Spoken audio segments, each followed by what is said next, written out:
신앙생활에서 중요한 게 뭐라고 생각하세요? 주님. 재영이는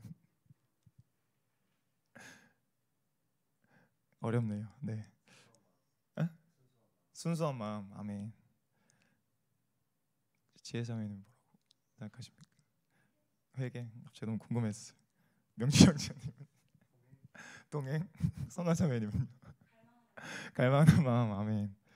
갑자기 너무 궁금해서 물어보고 싶었어요. 네. 오늘 거 다 배우네요. 이렇게 들으면서. 네.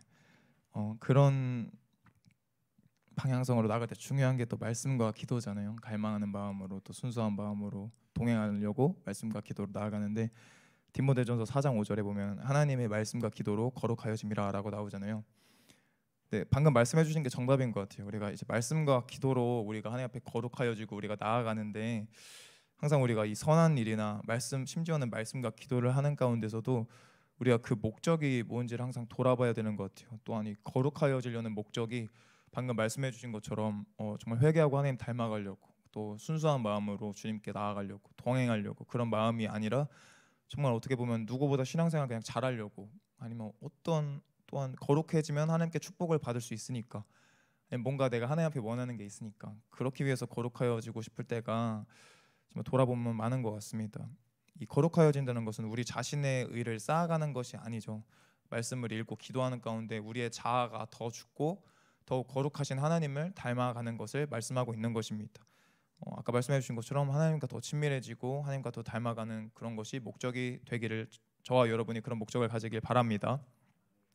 그런 귀한 중심도 필수적이고 그런 귀한 중심 가운데 당연히 말씀과 기도도 필수적입니다.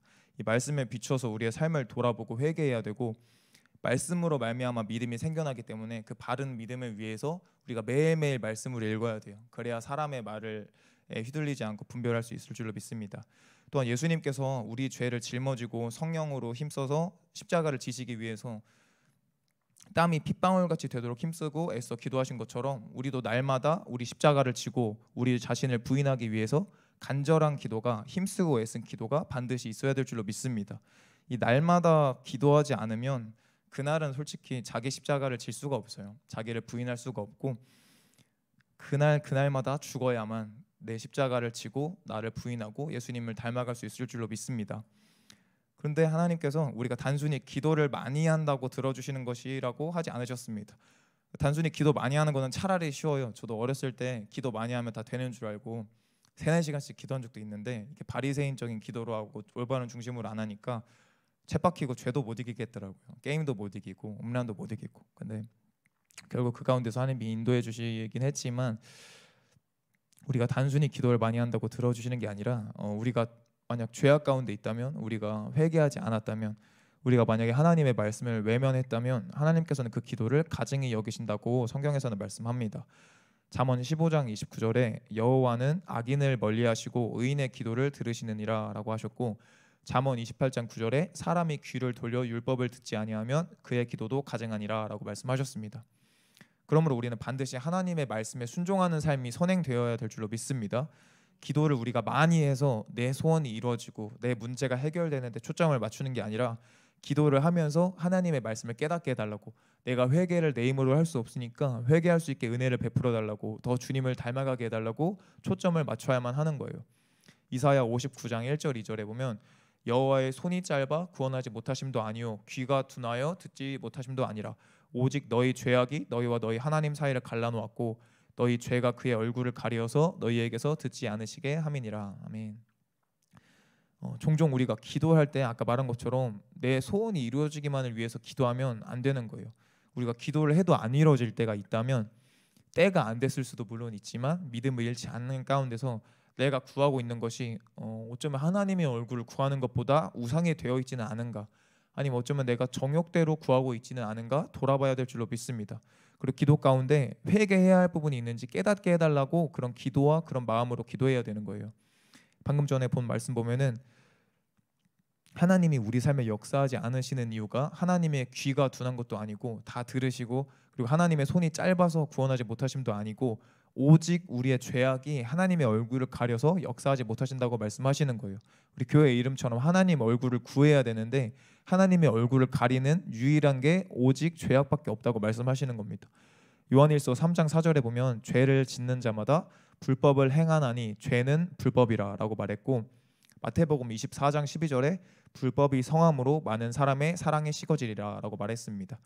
불법이 곧 죄인데 결국 죄악이 성하게 될수록 하나님의 얼굴이 가려지게 되고 하나님을 향한 사랑이 식어져 버린다는 거예요.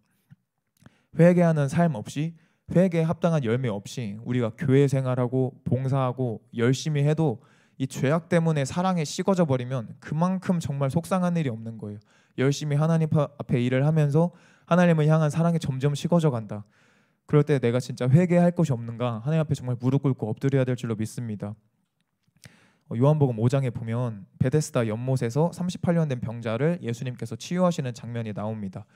그런데 이 예수님께서 38년 된 병자를 치유하시고서 그 다음에 하시는 말씀을 보면 5장 14절에 그 후에 예수께서 성전에서 그 사람을 만나 이르시되 보라 내가 나았으니 더 심한 것이 생기지 않게 다시는 죄를 범하지 말라 하셨습니다. 이 구원은 우리가 장차 갈 천국과 또한 이미 우리 안에 이루어진 성령 안의 의와 평강과 희락의 천국을 말하는 건데, 그 안에는, 우리가 구원받은 거 안에는 질병으로부터의 구원도 포함되어 있어요. 예수님의 십자가 구원이 율법의 저주로부터 우리를 속량한 것도 포함하고 있기 때문입니다. 그 율법의 저주에 질병도 포함되어 있고요. 그런데 한 번 구원이 영원한 구원이 아니듯이 이 질병으로부터의 치유도 받은 것도, 심지어는 예수님께 직접 치유받은 것조차도 우리가 죄를 범하면 더 심한 것이 생길 수 있다고 하시는 거예요. 우리가 치유가 잘 안 될 때 사실은 저희는 어떨지 모르겠지만 더 센 치유자, 더 유명한 치유자한테도 많이 가잖아요. 물론 그렇게 했을 때 그 믿음으로 하나님께서 치유해 주시기도 하지만, 심지어는 정말 가장 크신 예수님께 직접 치유받았을지라도 그 사람이 더 죄를 짓고 죄의 종이 되어 산다면 더 심하게 생길 수도 있다고 말씀하시는 거예요. 예수님께 직접 안수받았는데도. 그러니까 죄악은 하나님의 얼굴을 가려버리는 추악한 것이고, 이렇게 질병과도 관련이 있는 추악한 것입니다. 마태복음 12장에도 보면 비슷하게 더러운 귀신이 사람에게서 나가서 물 없는 곳으로 다닌다고 합니다. 사람에게서 나갔는데 그러고 끝나는 게 아니라 하나님의 말씀이 없는 곳, 그 물 없는 곳이 뭘 말하냐면 하나님의 말씀이 없는 곳, 주님의 임재가 없는 곳을 찾아다닌다는 거예요. 이 말씀이 없다는 것도 우리의 지식에 말씀이 없다는 게 아니라 우리가 말씀에 순종하지 않는 것, 듣고 행하지 않는 것, 그게 물이 없는 거랑 마찬가지입니다. 이 말씀만 봐도 더러운 귀신이 나가다고 끝나는 게 아니라, 내가 지금 이 시간, 내가 오늘 하나님의 말씀을 경홀히 여기고 있다면, 오늘 내가 자기를 부인하지 않고 자기 십자가를 지지 않았다면 그 더 악한 귀신이 7을 데려올 수 있다는 거예요. 이걸 우리가 반드시 알고 있어야 됩니다. 그래서 결론이 나중 형편이 처음 형편보다 오히려 안 좋아졌다고 말을 하는 겁니다. 로마서 6장 16절에도 너희 자신을 종으로 내주어 누구에게 순종하든지 그 순종함을 받는 자의 종이 되는 줄을 너희가 알지 못하느냐. 혹은 죄의 종으로 사망에 이르고 혹은 순종의 종으로 의에 이르느니라 라고 말씀하십니다. 이 순종은 사실은 믿음이에요. 예수님께 순종하는 게 예수님을 믿는다는 거고, 죄에게 순종해서 죄의 종이 된다는 건 죄를 믿는다는 거예요. 우리가 입술로는 죄를 믿는다고 말하지 않겠지만 내가 죄의 종이 되었을 때 영적으로 보면은 죄의 종이 되고 죄를 믿고 있는 겁니다. 마귀를 섬기고 있는 거랑 마찬가지인 거예요. 그러니까 예수님을 믿고 구원받았다고 해서 끝이 아니에요. 시작인 거고 매일매일 날마다 우리가 죽어야 되는 거예요. 내가 오늘 죄에게 자신을 내어주는 삶을 살게 되면 그냥 죄를 지었다고 하고 끝나는 게 아니라 죄의 종이 되었다고 성경이 분명히 말하고 있고, 죄의 종의 결말은 사망에 이른다고 말씀하고 계시는 겁니다. 그러니까 죄가 얼마나 위험한 것인지 알아야 되는 거예요. 이렇게 사랑 타령하다가 죄가 얼마나 위험한지를 놓쳐버리게 되면은 내가 원하는 사랑, 그러니까 죄는 지으면서 사랑, 그런 메시지가 얼마나 교회에 퍼졌는지 모르고 너무 위험한 게 현실입니다. 예수님께서는 율법을 폐한 게 아니라 완전하게 하셨고, 율법은 쓸모없는 것이 아니라 우리가 지옥 갈 죄인임을 깨닫게 해주는 초등 교사의 역할을 해줍니다. 갈라디아서 3장 24절에 보면 이같이 율법이 우리를 그리스도께로 인도하는 초등 교사가 되어 우리로 하여금 믿음으로 말미암아 의롭다함을 얻게 하려 함이라. 아멘. 율법이 완전하여지기도 했고, 그 예전 율법은 쓸모없었던 게 아니라 그리스도께로 인도하는 초등 교사가 되는 거예요. 율법을 통해서 그리스도께로 또 인도돼야 되는 것입니다. 이 죄를 끊어야 한다는 필요성을 우리가 느끼지 못한다면 사실은 예수님을 절박하게 붙잡지도 못하는 거예요. 내가 죄인인지도 모르고 내가 짓는 죄가 얼마나 큰지 이 죄 가운데 있어도 천국에 갈 수 있다는 믿음이 있다면 예수님을 절박하게 붙잡을 수도 없는 거예요.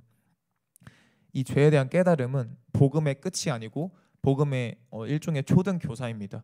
우리가 그리스도의 장성한 분량으로 나아가야 돼요. 주님의 깊은 임재로 나아가야 되는데 이 초등 교사의 가르침이 없다면 그 다음 스텝도 없는 거예요. 초등학교 나오지 않으면 중학교 못 가고 고등학교 못 갑니다. 특별한 케이스가 아닌 이상은. 그러니까 우리는 반드시 매일매일 말씀과 기도로 하나님을 잘 따라가고 있는지 깨닫게 해달라고 은혜를 구해야 될 줄로 믿습니다. 고린도전서 10장 12절에 그런즉 선줄로 생각하는 자는 넘어질까 조심하라. 특별히 사실 저희가 그래도 하나님 앞에 거룩을 많이 외치고 말씀을 외치는 교회일수록 더 이 메시지를 잘 붙들어야 될 것 같아요. 선줄로 생각하기 되게 쉽고 사실 오랜 기간 서 있었을 수 있어요. 근데 그때도 마귀는 우는 사자처럼 덤비고 언제 이게 우리가 교만이 될지 모르고 언제 내가 습관적으로 거룩의 모습을 지킬지 몰라요. 내 안에 예수님을 못 붙들고 있는데 내가 거룩한 삶의 습관이 있으니까 그럭저럭 괜찮은 삶을 살아가는 그런 착각을 하게 될지도 모르는 거예요. 그게 너무 위험하고 내 겉모습이 아니라 내 중심이 진짜 예수님을 붙들고 있는가, 내가 진짜 마치 어제 죽을 죄인이었던 것처럼 지금 이 순간 예수님을 절박하게 붙들고 있는가, 그것을 우리가 항상 돌아봐야 되는 거예요.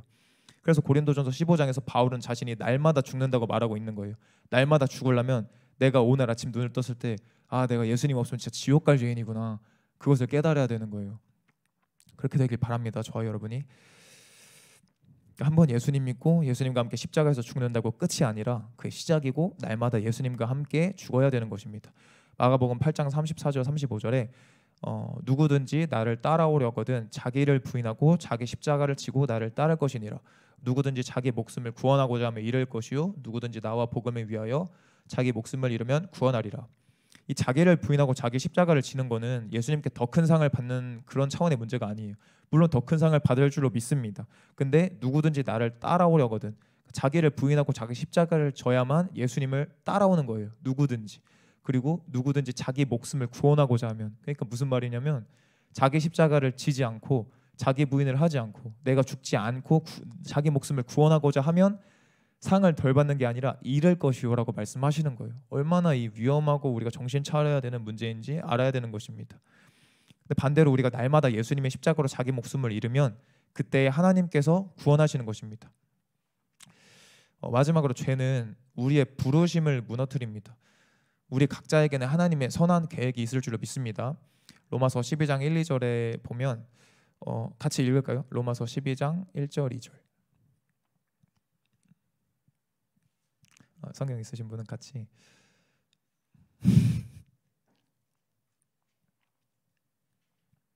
시작. 그러므로 형제들아 내가 하나님의 모든 자비하심으로 너희를 권하노니 너희 몸을 하나님이 기뻐하시는 거룩한 산제물로 드리라. 이는 너희가 드릴 영적 예배니라.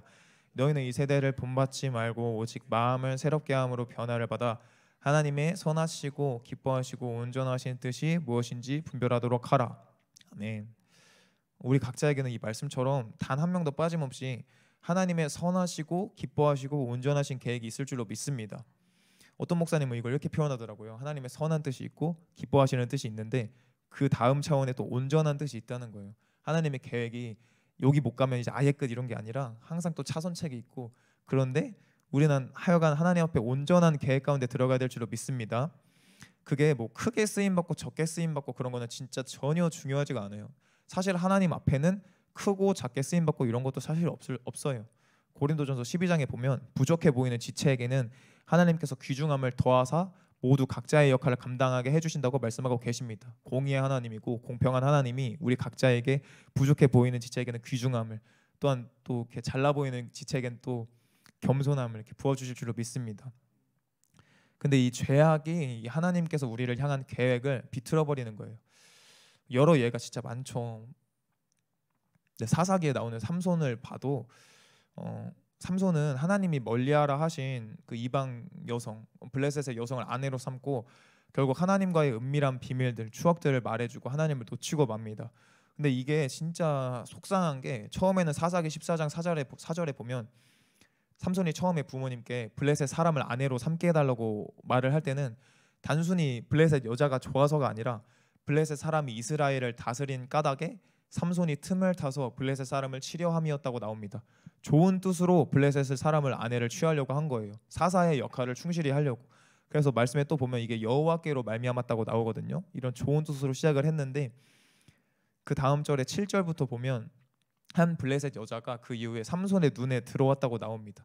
이때부터는 삼손이 물론 그 계획도 있었겠지만 진짜 좋아하게 된 거예요. 그 위험한 가운데 그 좋은 일을 하면서도 마귀는 하여간 어떻게든 넘어뜨리려고, 특히 이 리더십들, 뭐 교회의 스태프들 다 하여간 마귀는 이 좋은 일 가운데서든 아니면 죄악된 환경에서든 어떻게든 넘어뜨리려고 하는 게 마귀입니다. 마귀는 떠나가야 될 줄로 믿습니다. 그래서 삼손의 눈에 들어와 버렸고 그 이후 바로 직후에 사자의 시체를 만지고 거기 있던 부정한 꿀을 자기도 먹고 부모에게 뭐 말도 안 하고 나눠 먹기도 합니다. 이전에 사사기 13장에 보면 삼손은 그 어떤 부정한 것도 먹지 말라고 여호와의 사저로부터 명령을 받았어요. 어떤 부정한 것도 먹지 말라고. 그런데 시체에 있던 꿀을 먹기도 하고 그거에 대해서 뭐 아무렇지도 않아 하고 회개를 하면 괜찮은데 그렇지도 않은 거예요. 그 모습을 어떻게 보냐면 부모님과 그냥 공유하는 거, 아무렇지도 않게. 그러니까 이렇게 하나님 앞에 거룩한 나신인으로 구별이 되었어야 했는데 점점 이 죄악들이 삼손을 장악해가고 있는 모습을 볼 수 있습니다. 그러니까 이것만 봐도 죄는 조금은 괜찮겠지 이런 거 없어요. 그리고 우리 삶의 기적이 아무리 컸다 한들 반대로 기적이 아무리 없다 한들 그런 거 상관이 없는 겁니다. 죄는 누구에게나 똑같은 거예요. 그러니까 악에게 만약에 틈을 주면 그 틈으로 그 악은 만족을 하진 않습니다. 그 틈을 통해서 반드시 우리를 장악해 가려고 하고 더욱 발악을 하는 거예요. 갈라디아서 5장 9절에 보면 적은 누룩에서 끝나지 않고 온덩이에 퍼진다고 말씀하십니다. 사도행전 5장에 하나님 앞에 거짓말하는 아나니아와 삽비라가 나와요. 그 땅을 팔고 값을 숨겨서 일부만 줘요. 어떻게 보면 좀 좋은 일을 한 것 같아요. 근데 거기 보면은 그 바울이 그렇게 말을 하는데 그들의 마음에 사탄이 가득하였다고 나와요. 이 사탄이 우리 마음의 일부를 가져가는 걸로 끝나는 것이 아니라 우리의 마음을 가득하게 장악할 때까지 발악을 하는 거예요. 아나니아와 삽비라가 하나님 앞에 뭐 크게 잘못하지 않은 것이 않나 이렇게 생각할 수도 있는데 현실은 사탄이 그 마음을 장악하고 있는 상황이라고 말씀에서 말하고 있는 것입니다. 그러니까 사탄이 우리의 마음을 가득하게 할 때 아나니아와 삽비라처럼 우리가 사람을 속이는 걸 넘어서 성령을 속이고 땅값을 감추는 범죄를 저지르게 되는 겁니다. 그래서 에베소서 4장 27절에 마귀에게 틈을 주지 말라고 주님께서 말씀하신 거예요. 이어서 사사기 16장에서도 삼손은 가사라는 지역에 있는 그 기생에게 들어가기도 하며 점점 하나님이 주신 나실인의 소명을 이뤄가고 있습니다. 블레셋 아내로 그냥 끝나는 게 아니에요. 맨 처음에는 눈에 들어온 블레셋 아내로 끝날 줄 알았는데 그것도 아니야. 그리고 정상적으로 아내를 취하는 것도 아니고 가사에 있는 기생에게 들어갑니다. 이게 거룩하게 자기를 지켜야 될 나실인이 자기도 머리로는 알 거예요. 근데 그거를 할 수가 없는 거예요. 이미 문을 열어줘서 회개하지 않아서. 그 이후에는 우리가 잘 아는 들릴라라고 하는 여인에게 빠져버려서 결국 자신의 힘의 비밀을 알려주고 머리카락이 다 잘리고 진짜 끔찍하게 블레셋 사람들에게 잡혀서 눈알이 빠지고 감옥에서 맷돌을 돌리는 일을 하게 되는데 이 눈알이 빠지고 맷돌을 돌리는 일을 하게 된 감옥의 지역이 가사에 있는 거예요. 그 삼손이 기생을 만났던 가사에서 그 지역 가사에서 감옥을 가게 된 것입니다. 그러니까 이 죄악이 얼마나 하나님 앞에 기억이 되고 있고 마귀가 그것으로 올무를 잡고 있는지 우리가 알아야 되는 거예요. 그러니까 그 이후에 이제 하나님의 선하시고 온전하시고 기뻐하시는 계획이 아니라 쳇바퀴 도는 삶이 시작되어 버린 거예요. 맷돌을 돌리면서 계속 쳇바퀴 돌고 있는 겁니다. 이 여러 죄악 중에 특별히 삼손과 솔로몬 등이 무너졌던 음행은 이 성경에서 보았을 때 단순히 예수님의 이름으로 대적만 하는 게 아니라 피해야 됩니다. 창세기 39장에 보면 요셉이 하나님과 동행을 했잖아요. 근데 어떻게 피했나 보면 그러니까 믿음의 손자들이 어떻게 피했는지 잘 배워야 돼요. 그러니까 여인으로부터 유혹을 받을 때 단순히 떠나가라 한 게 아니라 자기 옷을 버리고 도망하였다고 나옵니다. 영어로 flee라고 나오는데 그냥 주랭랑을 쳐버린 거예요. 근데 이게 두려워서가 아니라 그 죄가 두려워서라기보다 하나님을 경외해서 근데 이 죄를 너무 싫어서 도망갔을 줄로 믿습니다. 신약에도 똑같습니다. 고린도전서 6장 18절에 보면 음행을 피하라고 나오는데 여기서 나오는 피하라는 단어도 원어로 보면 도피하다, 도망하다라는 뜻을 가지고 있습니다. 예수님이 온 이후의 시절에도 우리에게 음행을 단순히 대적하라고 말하는 게 아니라 음행을 피하라고 말을 하는 거예요. 그러니까 우리는 음행을 피해야 될 줄로 믿습니다. 우리가 묵상하면서 그 자리에서 싸워서 걔가 떠날 때까지 있는 게 아니라 그 자리에 피해버려야 되는 거예요. 잠언 5장에서도 보면 음녀의 입술은 꿀을 떨어뜨리며 그의 입은 기름보다 미끄럽다고 말씀하시면서 내 길을 그에게서 멀리하라, 그의 진문에도 가까이 가지 말라라고 말씀하십니다. 모든 죄악은 결국엔 우리 힘으로 이길 수가 없습니다. 예수님의 보혈을 붙들 때 성령의 능력으로 우리가 이길 수 있을 줄로 믿습니다. 근데 그와 더불어 이 음란은 단순히 예수님의 보혈을 붙든 상태에서 가까이 가서 대적하는 방식으로 싸우는 게 아니라 그것과 거리를 둬야 되고 멀리 해야 된다고 성경에서 말하고 있는 거예요. 저와 여러분이 삼손과 솔로몬보다 더 분별력 있고 절제력 있고 지혜 있다고 누가 자랑할 수 있겠습니까? 근데 진짜 가장 끔찍한 것은 삼손은 이 죄의 마음과 생각이 무뎌져 버려서 사사기 16장 20절에 여호와께서 자기를 떠나신 줄을 깨닫지를 못하였다라고 말하고 있는 거예요. 이게 진짜 끔찍한 것입니다. 내가 하나님과 진짜 동행하고 있는가? 하나님이 나와 함께 하시는가? 이것을 반드시 돌아봐야 하는데 죄악으로 인해 그런 감각이 무뎌져 버려서 여호와 하나님이 나를 떠나도 깨닫지 못하는 지경에 돼버린다는 거예요. 마귀는 항상 전략이 비슷합니다. 처음에는 죄가 달콤해 보이게 하다가 죄를 지어도 아무 일도 안 일어날 것 같이 해요. 이건 죄가 아닌 것 같아요. 그렇게 하다가 죄를 지어버리면 정죄하고 참소하는 자로 돌변해서 하나님께 나아가지 못하게 합니다. 하나님께 나아가는 걸 우리 의로 나아가는 게 아니라 믿음으로 나아가야 되는데 마귀는 우리의 믿음을 공격해요. 걔도 뭘 아는 놈이기 때문에 믿음을 공격합니다. 너가 죄를 가지고 하나님 앞에 나아갈 수 있을까? 너가 이렇게 죄를 지었는데 하나님 앞에 당당히 나아갈 수 있어? 오늘 예배를 드릴 수 있어? 오늘 주님의 지성소로 나아갈 수 있겠어? 오늘은 조금밖에 못 나아가. 이렇게 거짓말을 합니다. 하지만 믿음으로 나아가는 저와 여러분 되길 바랍니다. 우리의 어떠함이 아니라 예수님이 이미 이루신 십자가의 보혈을 붙들고 바로 오늘 지성소로 나아가는 거예요. 그 보혈을 붙들고 나아갈 때 담대히 나아가야 되는 거예요. 이 담대함을 잃지 않을 때 주님께서 상을 베푸신다고 말씀하셨습니다. 마찬가지로 이 시간 예수님의 보혈을 붙들 때 우리가 이전에 어떻게 넘어졌더라도 죄를 이기는 힘이 같이 올 줄로 믿습니다. 예수님의 보혈이 우리를 정결케 하시며 주님의 지성소로 나아갈 수 있게 해주십니다. 또 반대로 우리가 이전에 어떠한 죄악을 지었을지라도 지금 예수님의 보혈을 붙들면 괜찮아요. 지금 회개하면 괜찮습니다. 근데 지금 이 순간 나중에 회개해야지, 조금 더 죄를 즐겨야지, 아무리 작은 죄라도 지금 회개하지 않는다면 그건 진짜 위험한 거예요. 이전에 이 수천 개의 죄를 지은 것보다 더 위험한 게 지금 조그만한 죄라고 해서 회개하지 않고 있는 거. 그게 진짜 위험한 상태이고 반드시 회개해야 되는 상태인 것입니다.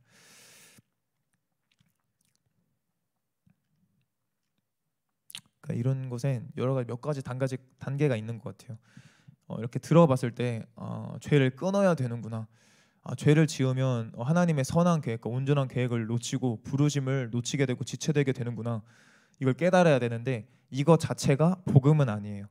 그렇게 깨닫고 죄를 끊어내는 것의 필요성을 느끼는 것은 일종의 초등 교사인 율법과도 같은 것입니다. 근데 이것도 반드시 필요한 것이에요. 근데 이것을 해결하실 수 있는 유일한 분이 예수님이실 줄로 믿습니다. 하나님의 선하시고 온전하시고 기뻐하시는 계획을 놓치지 않으려면 우리가 결국 예수님을 매 순간 놓치지 않아야 된다는 거예요. 악한 데에 돌려져 있던 우리가 생각했던 조그마한 죄라고 생각했던 거기에 맞춰져 있던 초점이 예수님께 온전히 맞춰지는 시간 되기를 바랍니다. 이 시간 기도하고 같이 찬양하겠습니다. 사랑하는 하나님, 저희들 말씀을 나눴습니다. 아버지, 주님의 말씀으로 역사하여 주시옵소서. 사람의 말이 아니라 성령님께서 각자의 마음에 만져주시고 은혜를 베풀어 주시고 기억하게 하여 주셔서 온전히 주님을 말씀 붙들고 한 주간 살아갈 수 있게 인도하여 주시옵소서. 아버지, 삼손의 삶을 볼 때 너무나 두렵기도 하고 너무나 속상합니다.